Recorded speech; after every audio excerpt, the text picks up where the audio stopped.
It's the end of the day. I'm done with my work. But I want to share a little wisdom that I found from the man, Michael Boldea again. I'm going to paraphrase. I don't want to plagiarize his stuff, but he's just got some good stuff and I want to share it with somebody that may need it. And this one kind of spoke to me because I always question my life. I am always questioning my life as to why I am right here in this spot that I am. But anyway, when God plants you in a particular place, it is the best place for you. It's hard to swallow, isn't it? Although you may not see it, it may not feel like the best place at the moment. In fact, it might be pretty darn uncomfortable. But God doesn't make mistakes. He doesn't fumble the ball. So when He assigns you to a task or place, calling people in your life, it's the one you're best suited for, like it or not. It's something no one else can do as efficiently or effectively as you. No one has your skill set because He created you, and He's well aware of what He endowed you with in skills and strengths and weaknesses, even though you doubt yourself. See, God isn't blind. He doesn't make decisions based on somebody's recommendations. He isn't, the word Michael uses, beholden. It's kind of a southern word, but He doesn't hire because He needs diversity in the employment or needs so many males or females or so many disabled people, etc., etc., etc. So when He assigns you a task, it's with the full knowledge of who you are, what you can do, and what He can do through you. However gigantor this endeavor may seem to you, if you, the individual yourself, is tasked with carrying it out, would only trust and obey God, you would see what God started. So we could see, if we followed, trust, and obeyed, we could see actually the result of what our assignment was. Because we ourselves are the weakest link in the chain that slow everything down. Yes, we are. That's why I'm still wondering what the heck I'm doing at 51. Because our hearts, the human heart, is divided. We have our pride of life. We have our own flesh. It's hard to be humble, be full of humility. And we should keep humility as our constant companion, He says. And give God the glory for all He does. Because there's no limit what God can do.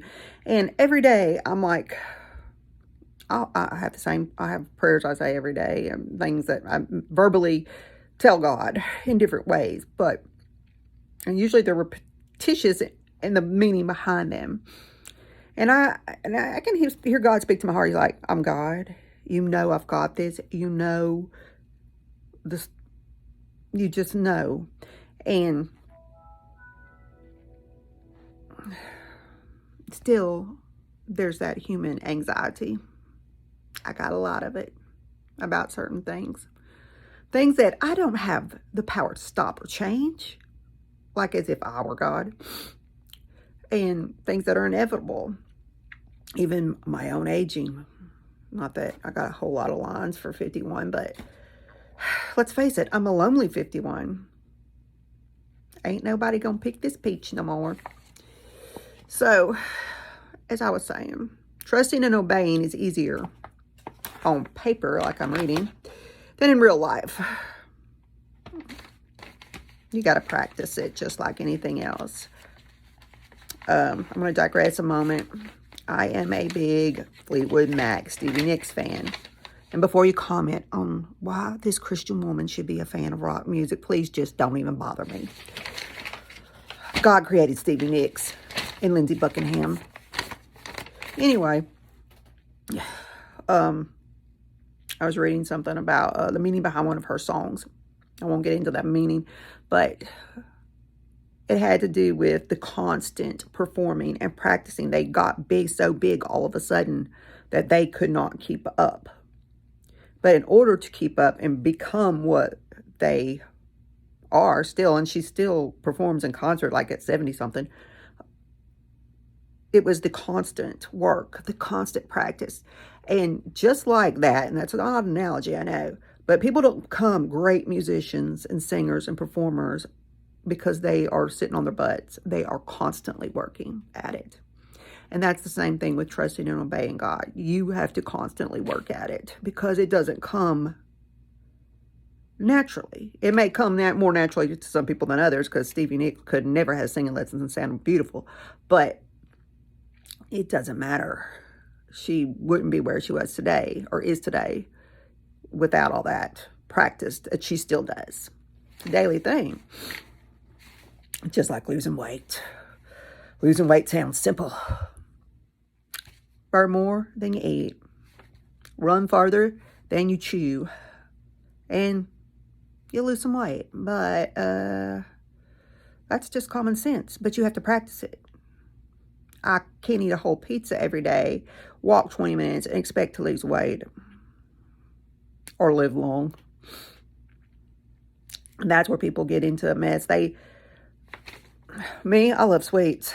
If I don't practice walking past that piece of pie or that cake and not coming back to eat it in the middle of the night, won't do me a bit of good to take an Ozempic. So, it's just about anything in life.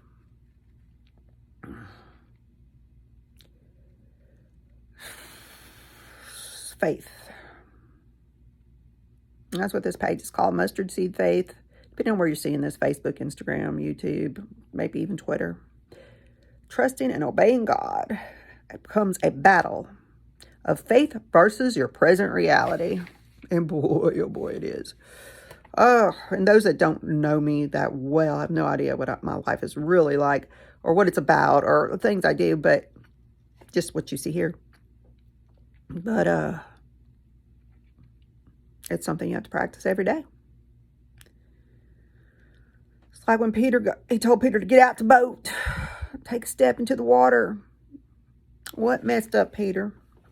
He took us, he got out that boat when Jesus was walking across the water at him, and they were like, what is that, a ghost? And he's like, no, it's me. Well, Peter's like, if that's you, didn't you tell me to come here? And Peter's just like not even thinking what he's saying. And Jesus is like, okay, come on. So Peter stepped out of the boat, started walking across the water. Then he realized, he looked down, he was like, oh. Took his eyes off Jesus, started sinking. Jesus had to pull him back up. That's what happens.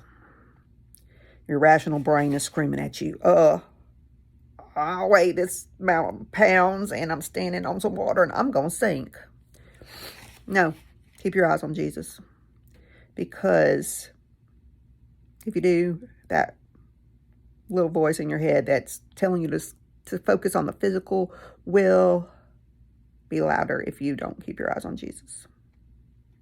Nothing is impossible for God. You've got to trust in that. And I'm talking to myself. I'm preaching to the choir. I know. But I have to tell my thing, these little videos or my own kind of therapy, my own preaching to myself, I guess, to remind myself, to I guess, stay accountable to myself for these things. He goes on to talk about his grandpa woke up one day and said God wanted him to build an orphanage in Romania. They had a whole $700 in the bank, something like that. And he was like, how are we going to do this? Well, he's like, I don't know. God told me to. We're going to do it. It's God. He's got this. So they do have an orphanage in Romania. And it was done exactly just how he planned, because he was obedient. He did exactly what God told him to do. He went, he got started. So if you walk in obedience, you will see the fulfillment of God's promise. Even if you can't see, and he puts here, can't see past the next hill, know that God can see past that next hill. Trust and obey him fully, for to obey is better than sacrifice. And when I read that the other morning, I shared it on my page, but I was like, I really needed this. Maybe someone does too.